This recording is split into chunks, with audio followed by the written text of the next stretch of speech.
2 weeks before the LSAT, it's crunch time. You've come too far to burn out now. You've come too far to waste time. Let's talk about how to optimize your final days of prep. The following advice has helped thousands of students get top LSAT scores. I'd love to make you one of my next success stories. First off, for those who don't know me, my name is Steve Schwartz. I've been teaching the LSAT since 2005, and I've personally increased my own LSAT score from a 152 to a 175. Now, the final 2 weeks are about making smart choices. It's not about putting in so much work that you burn out. Today, I'm going to walk you through a 4-step process to focus your efforts, avoid burnout, and help you build the confidence to succeed on test day. Step 1 is to refine your mindset. Your mindset is just as important as your knowledge in these final days. The LSAT isn't just about testing what you know, it's about staying calm and focused under pressure. If you've been feeling anxious or second-guessing yourself, here's what to do. First, visualize your success. Spend a few minutes each day imagining yourself calmly solving problems on the test and staying focused throughout. Step 2, stay present. If you miss a question, don't let that frustration carry on to the next one.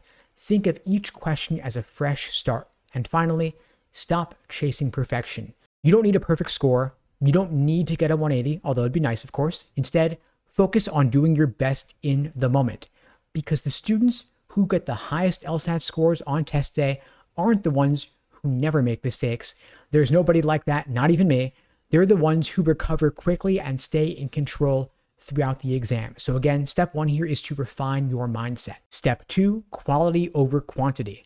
This isn't the time to overload yourself with tons of practice tests. You don't want to take a timed exam every single day. That's a recipe for burnout. Instead, focus on making the most of the tests you've already done. For example, review your past tests in depth. Review every question you missed and ask yourself, why did you miss it? Was it a misread, a fundamental misunderstanding of the logic, or was it a timing issue? Break down each mistake.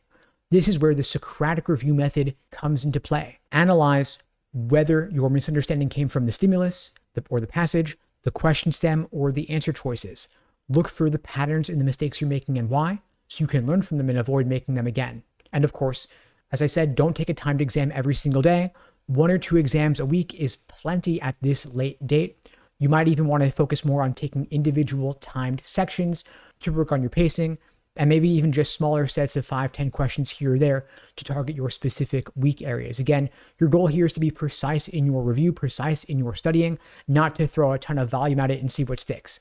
Every single minute, every single hour you spend studying should be focused on high value, high reward activities that are really going to move the needle on your score. So again, step 2 was quality over quantity. Step 3, focus on your core skills. Focus on what's most important, probably meaning what shows up most frequently. For example, the most common types of logical reasoning questions like necessary assumption, inference, and flaw.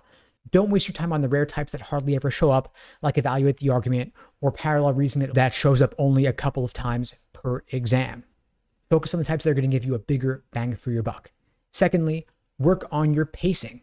A lot of students lose points because they run out of time. Focus on setting benchmarks for each section so that you know when to move on. For example, in logical reasoning, I recommend solving the first 10 questions in roughly 10 to 12 minutes, building up a time bank that you can then apply to the tougher questions later in the section.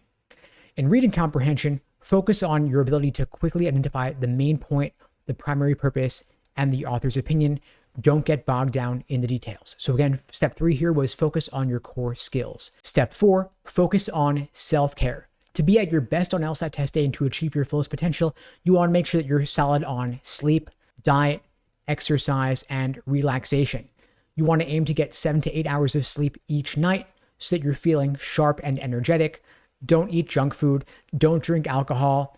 Lay off any drugs and take plenty of breaks to relax and reset. Even just a short walk or getting together with a friend can help reduce your stress and improve your focus for when you are studying and, of course, during test day itself. Of course, these strategies in this video are focused on the final 2 weeks before the test. However, if you're on a longer timeline, you've still got plenty of time to lay out a solid foundation in every section, every question type.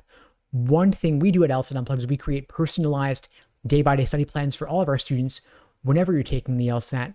If you'd like my help on your journey to scoring a 170 plus, because there's no reason to shoot for anything less, my team and I would be glad to help you out. We offer live online classes via Zoom, on-demand video courses, small group coaching, and one-on-one coaching. You can check out the links below to find out more and to book a call with me and my team. We'd be glad to help you out. And in the meantime, I'll wish you all the best and take care.